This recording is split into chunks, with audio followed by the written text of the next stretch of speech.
Baik, kita mulai perkuliahan. Ini adalah kuliah korologi.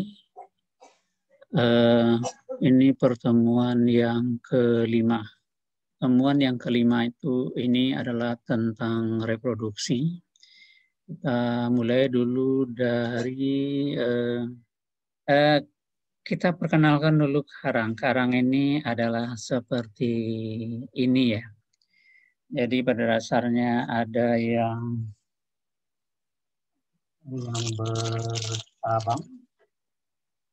Jadi pada dasarnya ada yang bercabang seperti ini.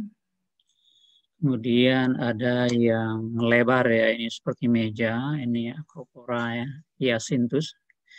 Kemudian ada yang ini kemungkinan dari kelompok Porites ya. Ini Seriatopora, ini acropora hyacinthus. Kita lanjutkan. Dan ini adalah beberapa macam karang. Ini yang kelompok masif atau yang bulat. Ini bulat juga.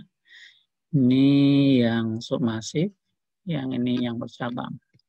Ini yang bentuk meja tadi. Yang kita sebut ya. Bentuk meja dia.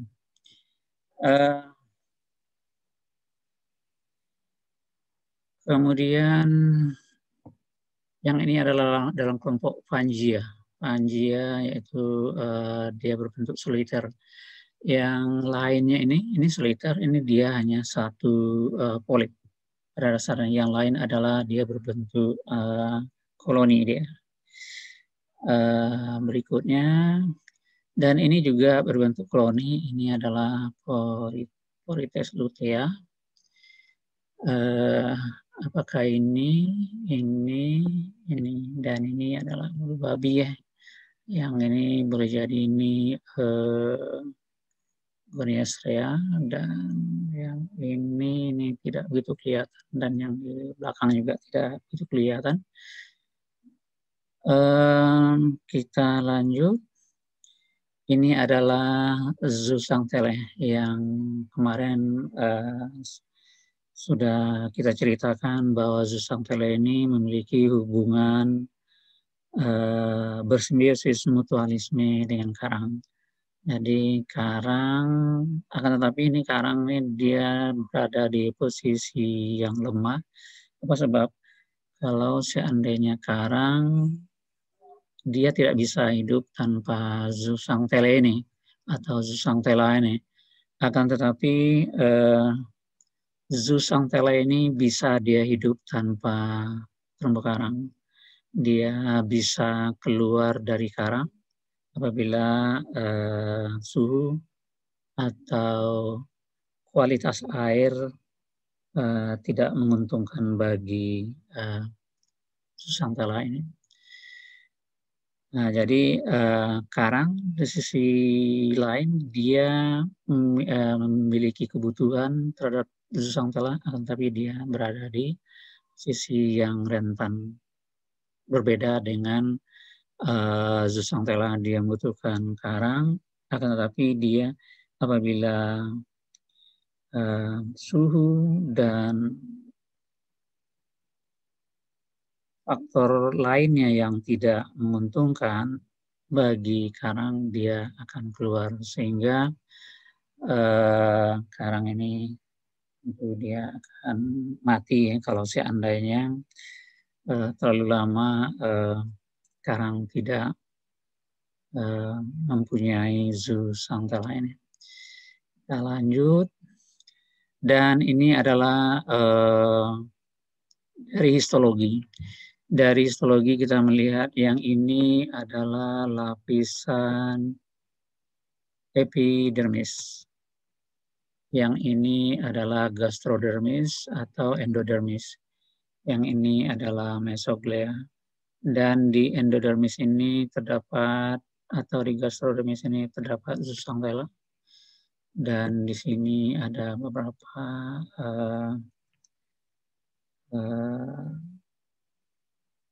organ ya yang bisa ditemukan di epidermis ini. Lanjut dulu. Dan ini kita kembali ke awal, dan ini adalah perut daripada karang, dan di dalam perut inilah nanti akan kita temukan ya perkembangan daripada gonad karang.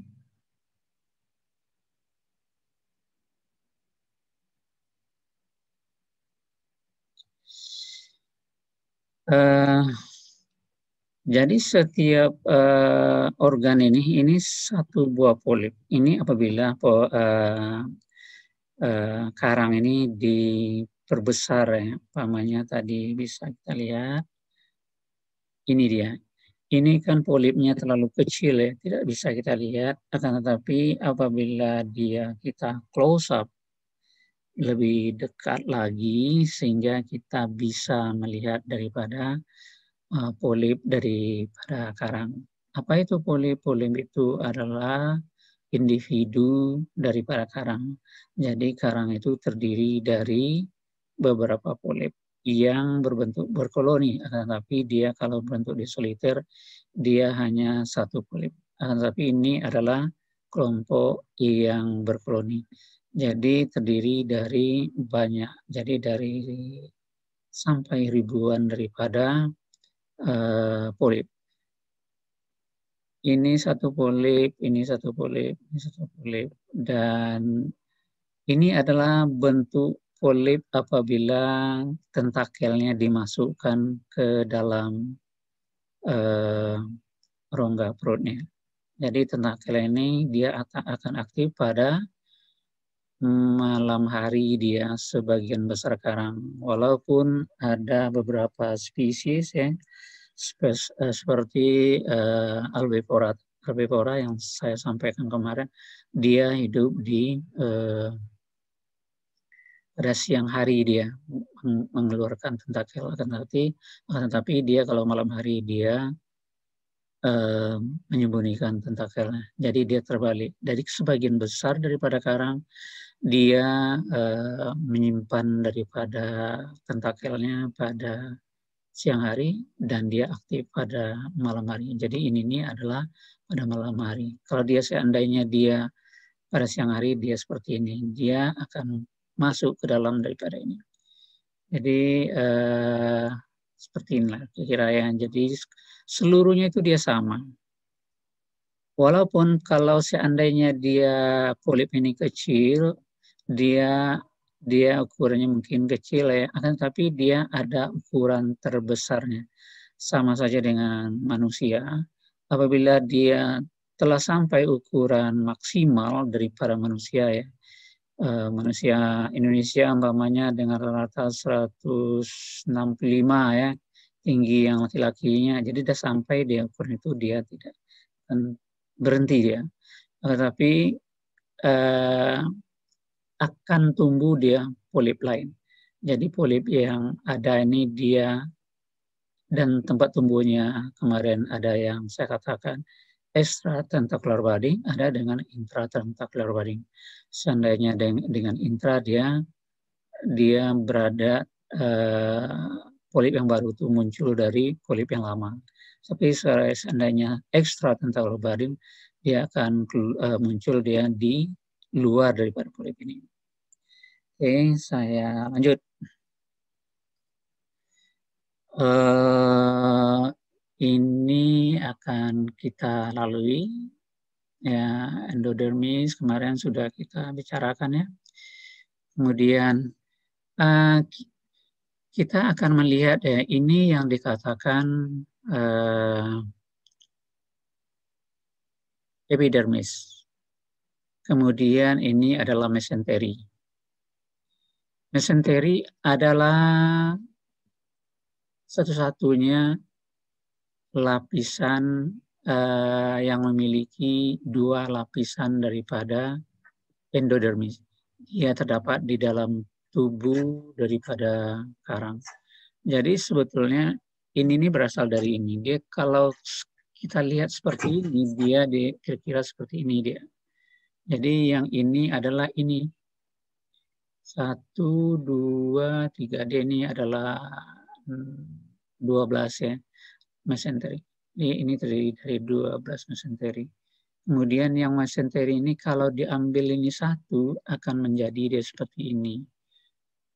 Kebetulan dia 2, kita ambil mama ini dengan ini. Jadi ini adalah yang ini.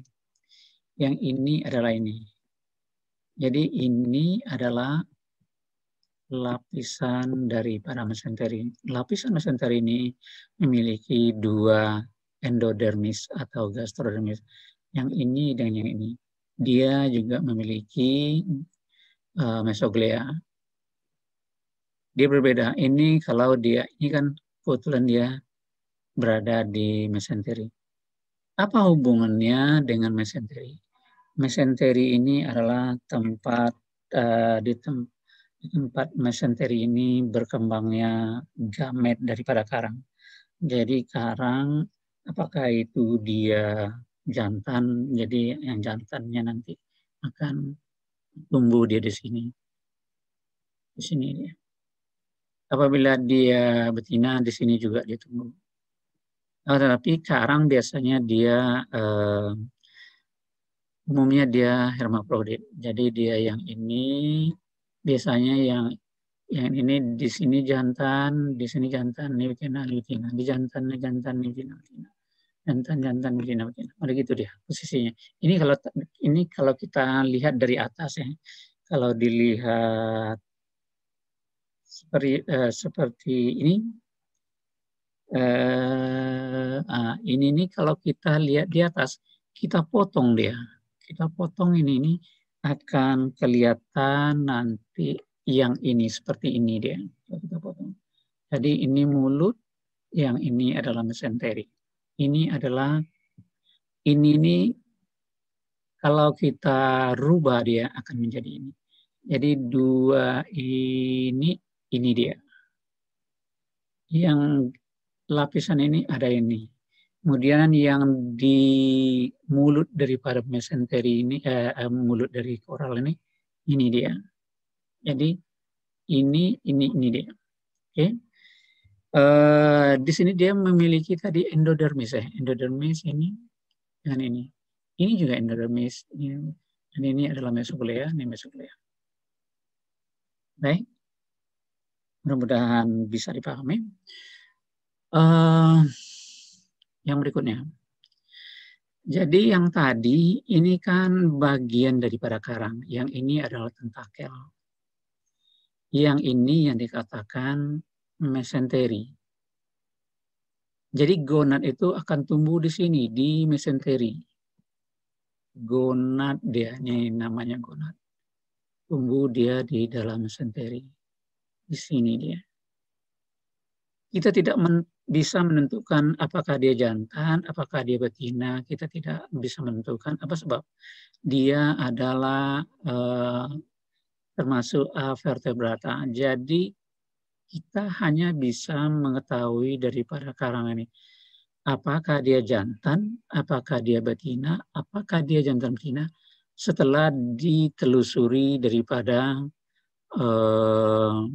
gametnya. Jadi umpamanya kita lakukan sampling setiap bulan, kapan dia mulai munculnya akan kita temukan ya. Umpamanya jantan betina. Apakah akan kita lakukan menggunakan histologi? Bisa. Dengan manual? Bisa. Jadi kalau kita melakukan pengamatan histologi, itu bisa kita lakukan. Jadi untuk pengamatan daripada gamet daripada karang, itu bisa kita lakukan apabila dia nanti rada-rada besar ya. Tetapi kalau seandainya masih kecil itu akan sulit. Jadi mungkin dari stadium 2 itu sudah mulai kita bisa menentukan sampai dia matang menjadi setelah mau dikeluarkan. Apakah itu dalam bentuk telur yang dikeluarkan, apakah itu dalam bentuk pranula. Jadi karang ini dia ada 2 tipe dia. Pembuahan yang di dalam kemudian pembuahan yang di luar. Kalau di pembuahan di dalam, yang dilahirkannya itu adalah planula. Jadi anak daripada karang ini adalah planula. Apabila dia pembuahan di luar, jadi di luar tubuh dia akan melakukan pembuahan. Jadi sperma dan telur akan bertemu di luar, kemudian melakukan zigot di luar, maksudnya di luar tubuh. Apakah akan dilakukannya di dalam kolom air, apakah di atas permukaan air, apakah di dasar permukaan air? Nanti kita akan lanjutkan. Jadi ada dia yang terjadinya pembuahan di bawah air. Itu kita jumpai, tetapi itu tidak ada beberapa pengecualian. Kemudian ada yang di permukaan juga bisa kita lihat, dan juga di dalam kolom air juga bisa kita lihat. Dan juga dari tadi juga saya sampaikan bahwa karang ini dia umumnya hermafrodit, kemudian yang dia jantan dan dia juga betina. Jadi sel kelamin jantannya dijumpai pada individu yang sama. Akan tetapi ada juga hermafroditnya, yaitu pada polip yang berbeda. Yang satu polip dia jantan, yang satu polip dia betina. Begitu seterusnya, tetapi dia hidup dalam satu koloni. Tetapi yang umum di satu polip itu terdapat kedua-duanya. Jantan iya, betina iya. Oke, kita lanjutkan.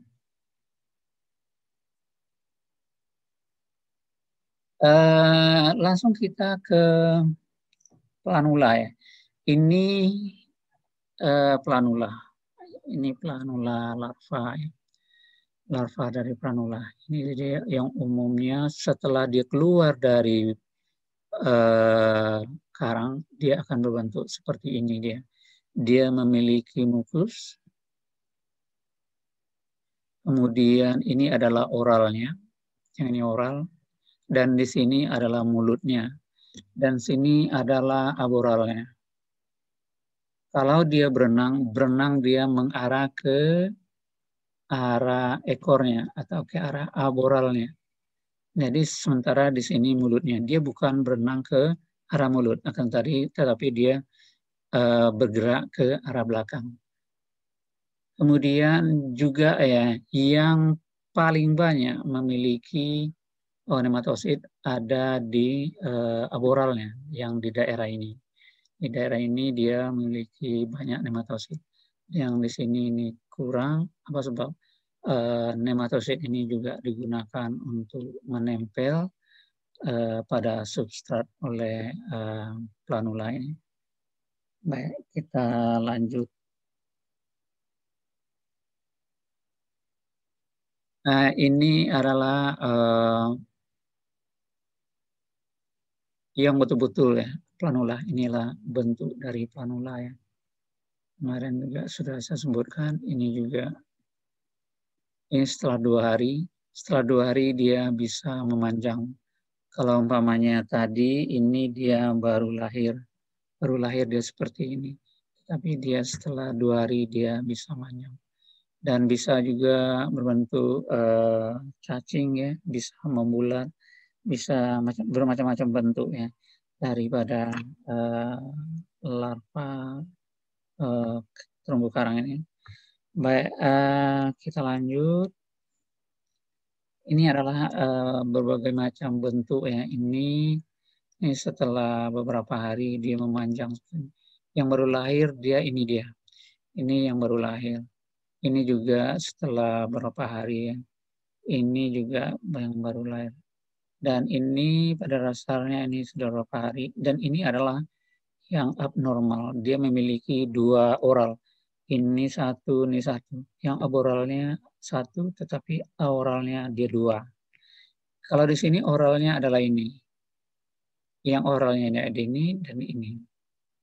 Ini adalah aboral Ini adalah ada ini adalah setelah dia membentuk membulat. Jadi berangkat yang ini pada suatu saat dia bisa juga membulatnya. Dan ini adalah apabila planula ini mau menempel akan seperti ini dia. Oke, kita lanjut.